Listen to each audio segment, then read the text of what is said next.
Welcome to 30 minutes. వేల సంఖ్యలో recruitments, ఇంకా టెక్కీలు కావాలని తొందరపెట్టే కొత్త ప్రాజెక్టులు. ఒక్కసారి ఐటీ కంపెనీలో జాబ్ దొరికిందా లైఫ్ సెటిల్ అయిపోయినట్టే. కాస్త అనుభవం వచ్చిందా రెక్కలు కట్టుకొని ఎగిరిపోవడమే. ఇలా చెప్పుకుంటూ పోతే ఒకటా రెండా ఎన్నెన్నో సౌఖ్యాలు. ఎంతటి దర్జా అదంతా ఏమైంది? విధ్వంసం అయిపోయింది. భారతీయ ఐటీ ఇండస్ట్రీకి ట్రంప్ వైరస్ పట్టింది. మామూలుగా కాదు, ఐటీ నిపుణుల నుంచి వాళ్ళని తయారు చేసే ఇన్స్టిట్యూట్స్ దాకా ఎవ్వరిని వదలడం లేదు. ఇదే వాటి 30 minutes.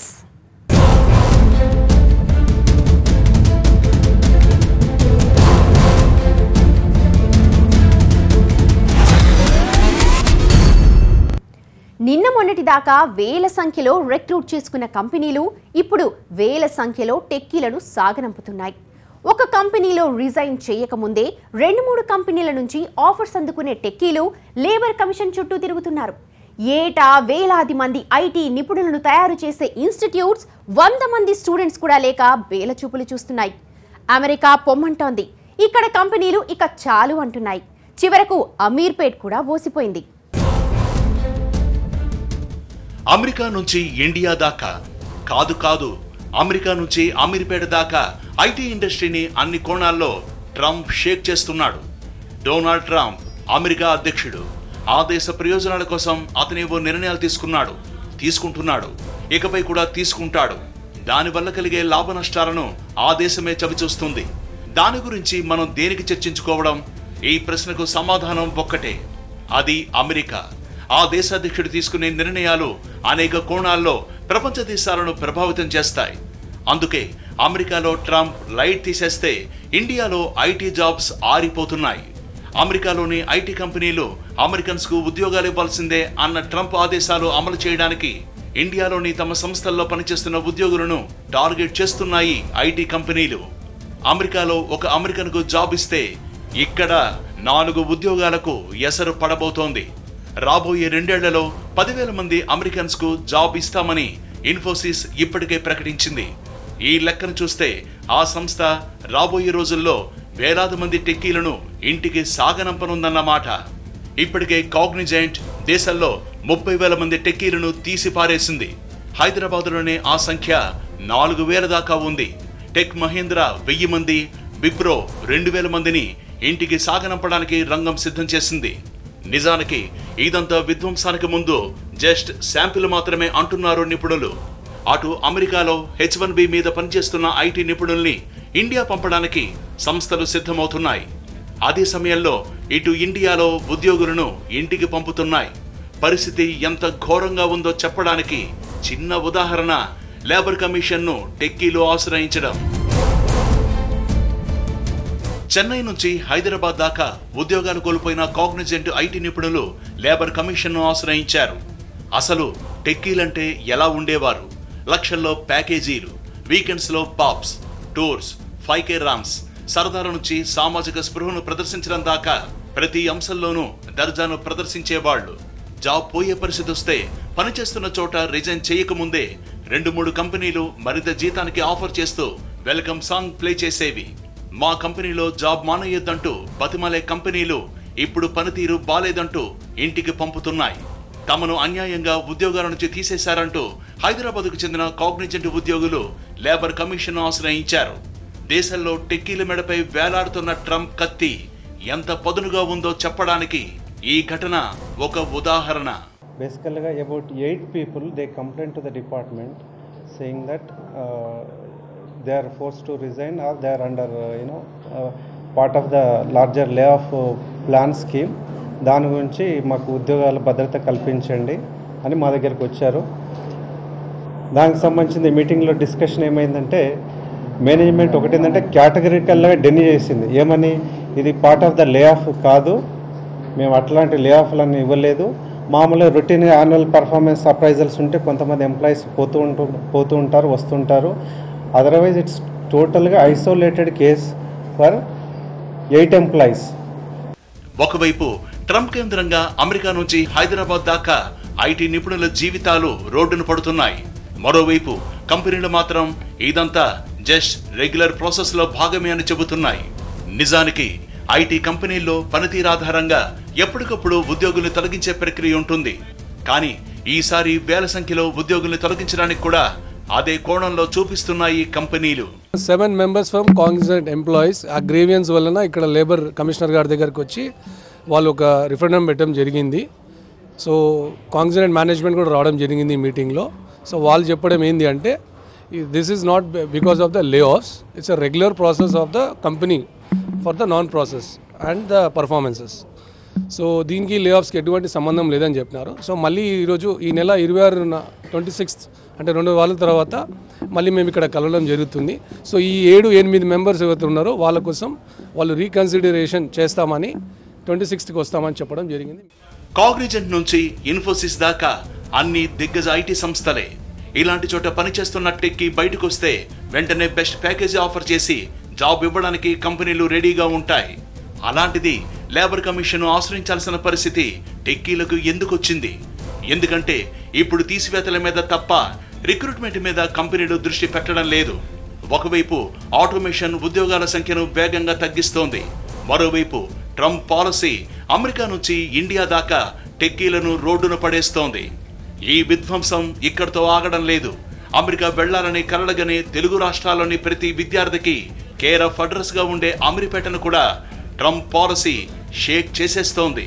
వందల ఇన్స్టిట్యూట్స్, వేలాది మంది విద్యార్థులు, కోట్ల రూపాయల టర్న్ ఓవర్, అడుగడుగునా కనిపించే డాలర్ డ్రీమ్స్, నేల ఆకాశం కనిపించకుండా కోటి ఆశలతో తిరిగే విద్యార్థులతో కడకడలాడే అమీర్పేట ఇప్పుడు బోసిపోతోంది. అందుకే ఈ మొత్తం ఎపిసోడ్ను సంక్షోభంగా చెప్పడం లేదు పరిశీలకులు. మూలాల నుంచి ఐటీ రంగంలో జరుగుతున్న విధ్వంసంగా పేర్కొంటున్నారు. రోడ్డు మీద నిలబడి తలెత్తి చూస్తే ఏం కనిపిస్తుంది? దేశం ఏదైనా సరే ఆకాశమే కనిపిస్తుంది. తల దించి కిందకు చూస్తే నేలే కనిపిస్తుంది. కానీ ఈ ప్రపంచం మొత్తం మీద ఒక్క అమీర్పేట్లో మాత్రమే తలెత్తి పైకి చూస్తే ఆకాశం కనిపించదు. యువత కనే డాలర్ డ్రీమ్స్ అన్నీ ఐటీ ఇన్స్టిట్యూట్స్ బ్యానర్ల రూపంలో కనిపిస్తాయి. తల దించి చూస్తే నేల కనిపించదు. అమెరికాలో అడుగు పెట్టడానికి మేం సహాయం చేస్తామనే కరపత్రాలు కనిపిస్తాయి. అలాంటి అమీర్పేట్లో ఇప్పుడు పైకి చూస్తే ఆకాశం, కిందకు చూస్తే నేల కనిపిస్తున్నాయి. కారణం మన ఐటీ రంగంలో డొనాల్డ్ ట్రంప్ సృష్టిస్తోన్న విధ్వంసం.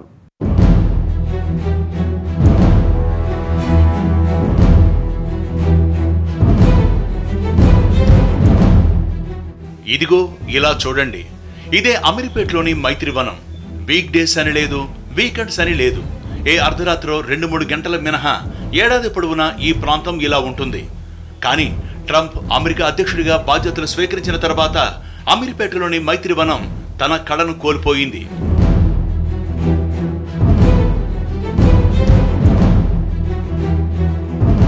ఇంతకుముందు రోడ్డు మీద నిలబడి ఉన్న వ్యక్తి కిందకు చూస్తే చిందరవందరగా పారేసిన పాంప్లెట్లు నేలంతా పరుచుకునేవి.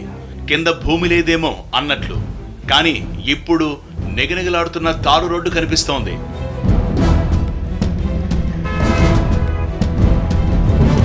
ఇంతకు ముందు తలపైకెత్తి చూస్తే అసలు ఆకాశం కనిపించేదే కాదు.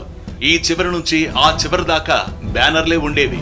రాత్రైనా సరే ఆకాశంలో నక్షత్రాల బదులు బ్యానర్ల మీద రాసిన C++, జావా ఇలా ఏవేవో అక్షరాలు ఉండేవి. మరిప్పుడు బ్యానర్లు మాయమయ్యాయి. ఎటు చూసినా, ఎటువైపు నుంచి చూసినా ఆకాశమే పరుచుకుని కనిపిస్తోంది.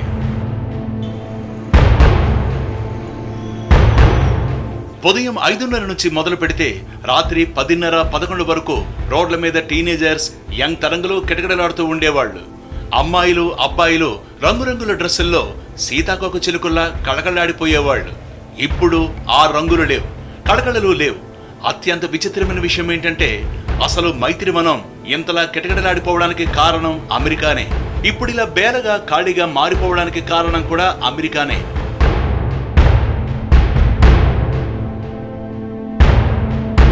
అమెరికా వెళ్లాలని కలలుగానే తెలుగు రాష్ట్రాల్లోని ప్రతి విద్యార్థికి ఇవి సుపరిచితమైన అక్షరాలు.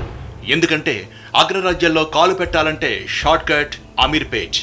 బయట కాలేజీలో ఏం నేర్చుకున్నావన్నది కాదు, మైత్రివనంలోని ఇన్స్టిట్యూట్లో ఏం నేర్చుకున్నాడన్నదే ముఖ్యంగా కనిపించేది. ఒక్కసారి ఇక్కడ కోర్సు పూర్తయితే ఆ తర్వాత స్టెప్ ఫ్లైట్ ఎక్కడమే. కొన్ని వందల్లో ఇన్స్టిట్యూట్లు, వాటి మధ్య పోటాపోటీ వాతావరణంతో ఎక్కడ చూసినా పబ్లిసిటీ కోసం పాంప్లెట్లు, బ్యానర్లు, హోర్డింగ్లు కనిపించేవి.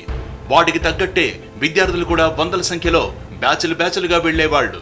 కానీ ఇదంతా గతం. అసలు అమీర్పేటలో అప్పుడు రోడ్డు మీద నడవాలంటే కష్టం. అంటే ఎట్లా ఉండేది, అందరూ ఇది ఉండేది.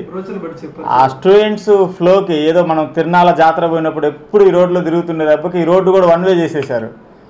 కష్టం ఉందండి, స్టూడెంట్స్ నడవడానికే సరిపోతుంది రోడ్డు, అంత అట్లా ఉండేదన్నమాట. పాంప్లెట్స్, పైన తలెత్తుతో బ్యానర్స్, ఫ్లెక్స్లు, పోస్టర్స్ అంతా అట్లా ఉండేది. అప్పుడు 115 మెంబర్స్ బ్యాచ్కుంటే ఇప్పుడు 34 మంది బ్యాచ్కుంటున్నారు. ట్రంప్ వైట్ హౌస్ లోకి వచ్చాక సీన్ మారింది. ట్రంప్ సృష్టించిన ఇమ్మిగ్రేషన్ విధానం, వీసాలపై కఠిన నిబంధనలతో ఇప్పుడు అమెరికా అంటేనే వణికిపోతున్నారు తెలుగు విద్యార్థులు. అందుకే అమీర్పేటకు గిరాకీ తగ్గింది. ప్రతి ఇన్స్టిట్యూట్లోనూ వందల సంఖ్యలోనే ఉండే విద్యార్థులు 10ల సంఖ్యకు పడిపోయారు. కొన్ని చోట్లయితే ఒకరిద్దరే క్లాసులకు అటెండ్ అవుతున్నారు. అది కూడా అమెరికాకు అవసరమయ్యే కోర్సులు కాదు. స్టూడెంట్ ఫ్లో అనేది తగ్గుతూ వస్తుంది. ఇప్పుడు పబ్లిసిటీ కూడా, ఇన్స్టిట్యూషన్స్ కూడా పబ్లిసిటీ మీద ఎక్కువగా ఎక్స్పెన్సివ్ చేయడం వేస్ట్ అనేసి already reduced their publicity efforts also. So getting job also difficult now. Before అప్పుడంటే ఐటీ బూమ్స్ చాలా టూ మచ్ అన్నమాట వరల్డ్ వైడ్గా. సో 100 మెంబర్స్ నేర్చుకుంటే 90 మెంబర్స్కి ప్లేస్మెంట్ దొరికేది. ఇప్పుడు అలా కాదు. దాదాపు 20 ఏళ్లుగా అమెరికా వెళ్లాలన్న విద్యార్థుల కలలను నిజం చేయడంలో నాకు తిరుగులేదని నిరూపిస్తూ వచ్చింది అమీర్పేట్. ఇప్పుడు అమెరికా వెళ్లే అవకాశాలు తగ్గిపోయాయి. ఆ మాటకొస్తే అక్కడ ఉద్యోగం చేస్తున్న వాళ్ళకే గ్యారంటీ లేదు. ఇక ఇండియాలో టెక్కీల సంగతి సరే.